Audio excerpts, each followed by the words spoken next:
Hi everyone, this is Varya speaking. This time I'm gonna teach you a little bit about the KE rules and what it means to have peace and how do you protect your resources and how do you shield. It's gonna be a little bit difficult with this base that I've made, but I just entered here region 13 and I asked them a little bit about their rules, and basically there's not much rules in this region 13. One rule they only have is don't demolish headquarters and have fun. I asked then, can I hit tiles? Yes, but it's frowned upon, but you can, not a real rule. I asked if there's any peace between kill events.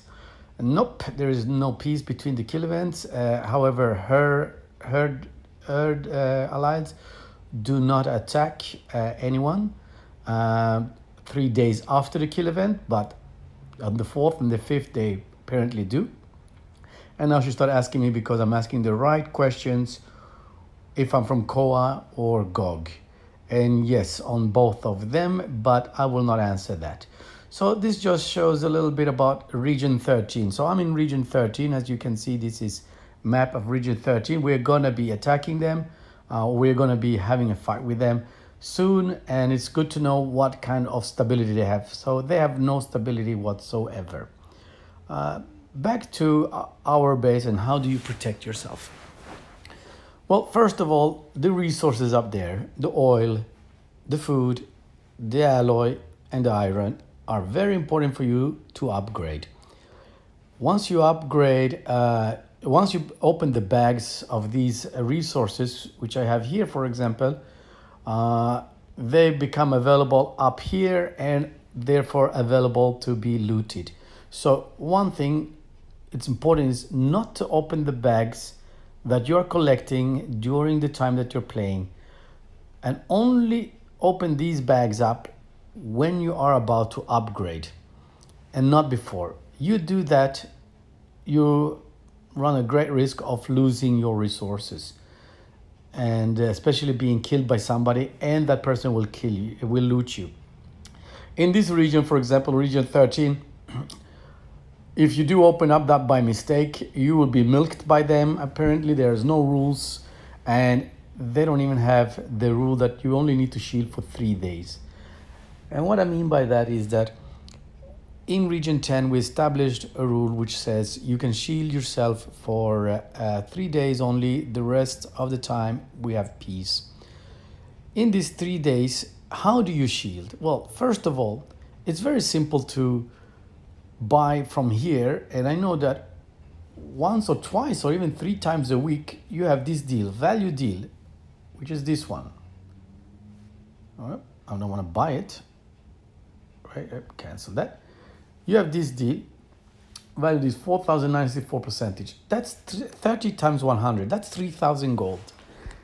Each 24-hour shield lasts for is 1,000 gold. So 1,000 gold, you get a 24-hour shield, which you can buy from your from your base stats. Base buffs. There you go. And there's a peace shield here, and you can buy the 24 1,000 gold, as you can see down there.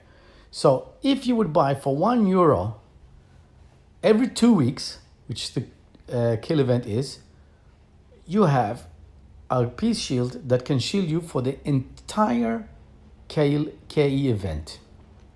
And that's it. €1. €1 to keep your resources safe and so on. Instead of spending your gold or your money on dump packs from here, first time buyer packs or whatever, even this destroyer part pack, instead of spending your money here, €5.49, spend your money on getting this daily deal. Not only do you get some nice items here as well.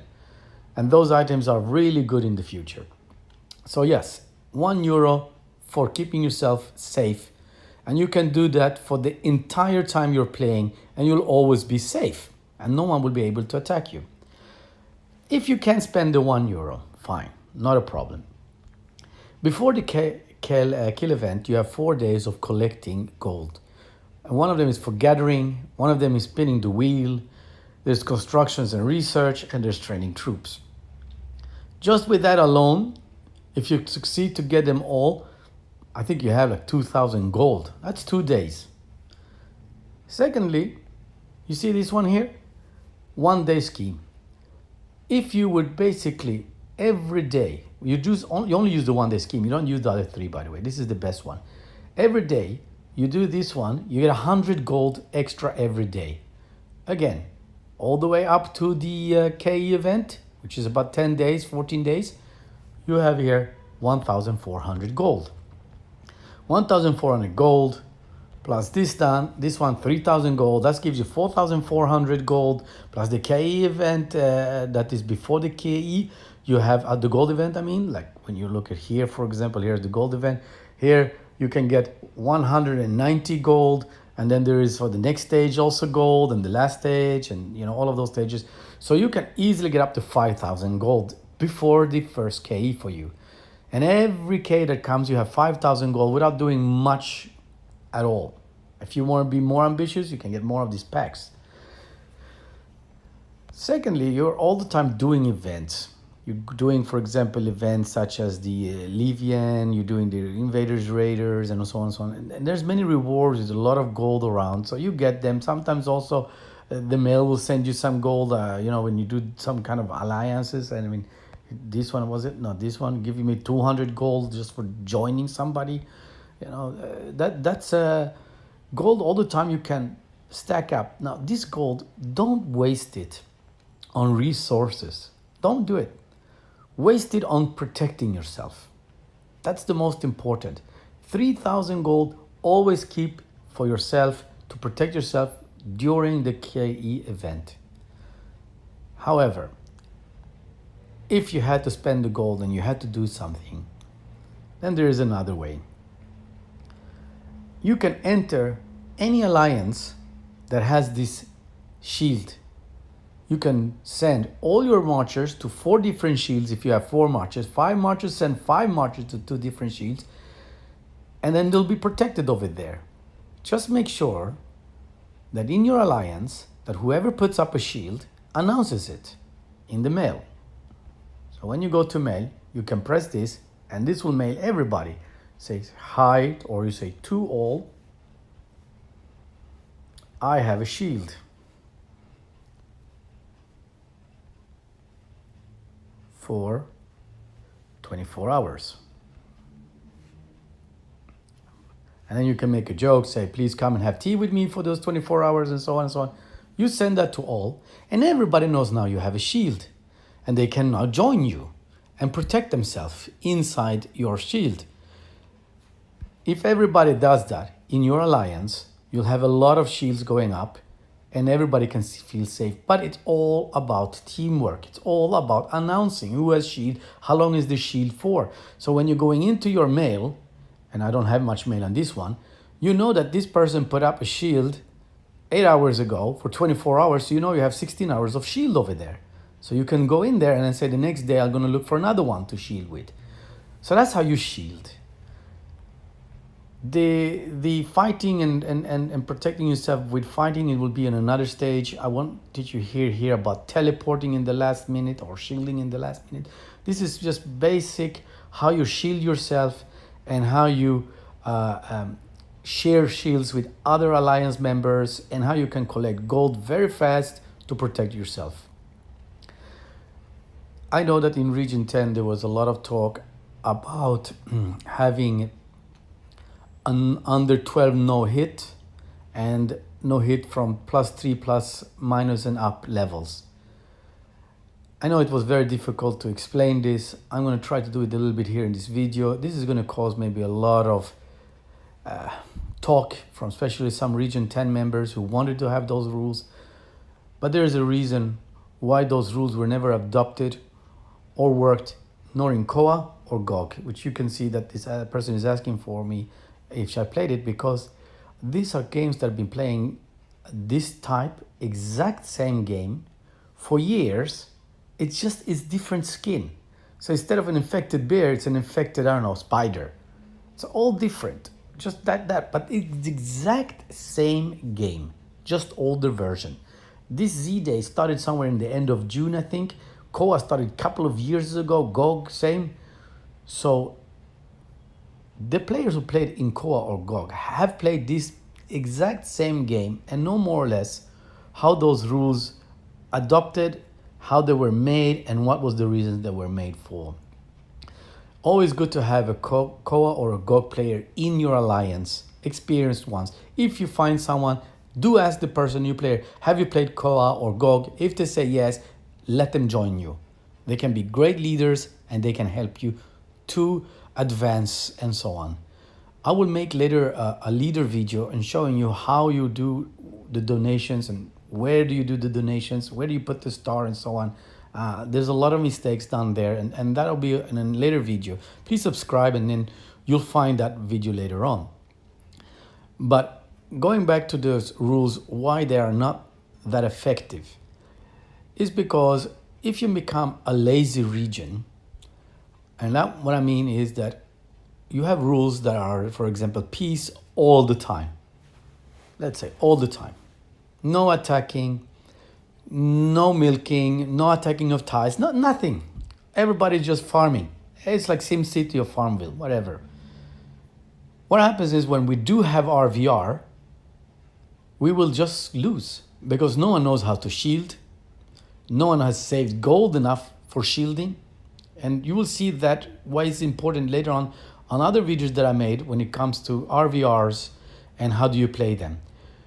And these people will come into the forest, fight another region, and they're being level 22, never had actually have any high losses before. They have 200,000 troops because it's always peace. Suddenly they get zeroed. So discouraged. 200,000 players, boom, gone. This is what causes people to quit. You can already see in our region a few high level people, level 26, even level 30.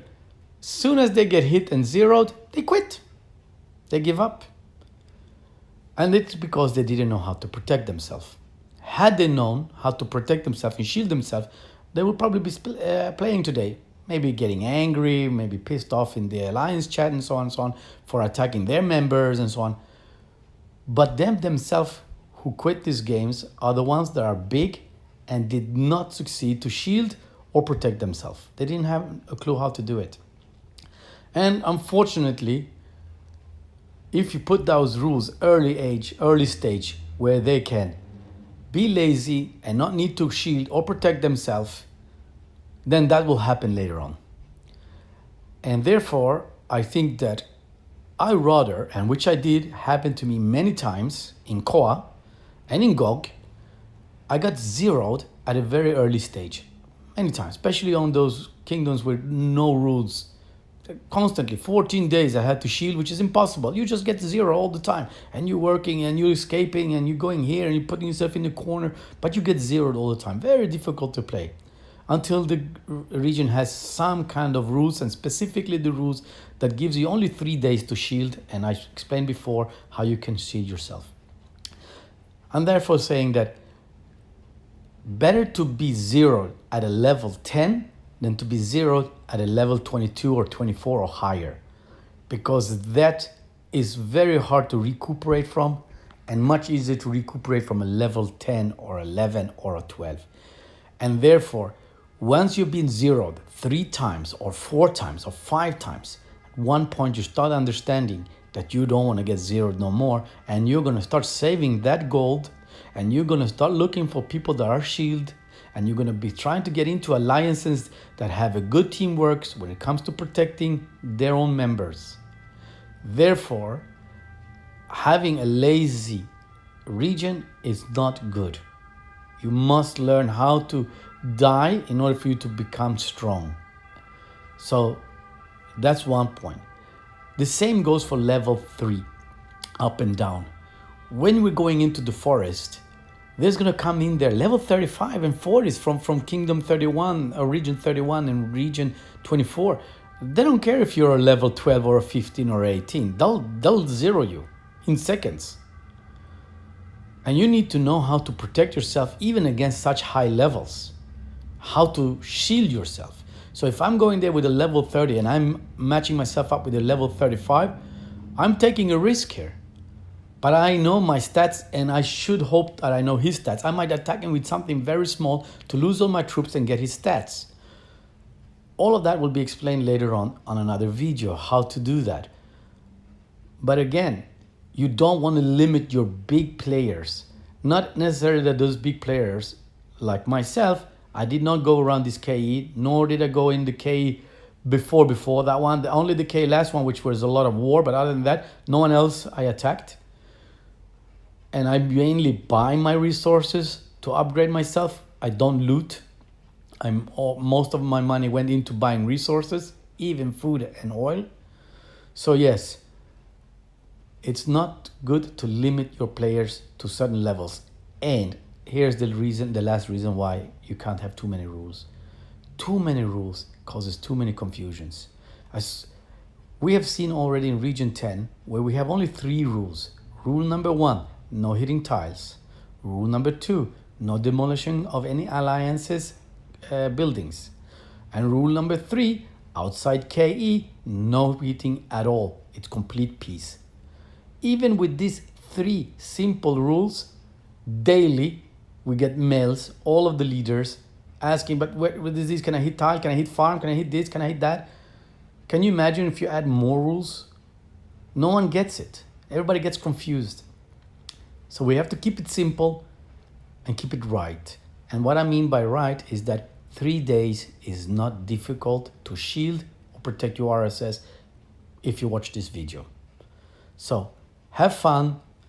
Please subscribe, thumbs up if you liked it, thumbs down if you didn't like it, of course. But have fun and see you in Region 10. Bye-bye, everyone.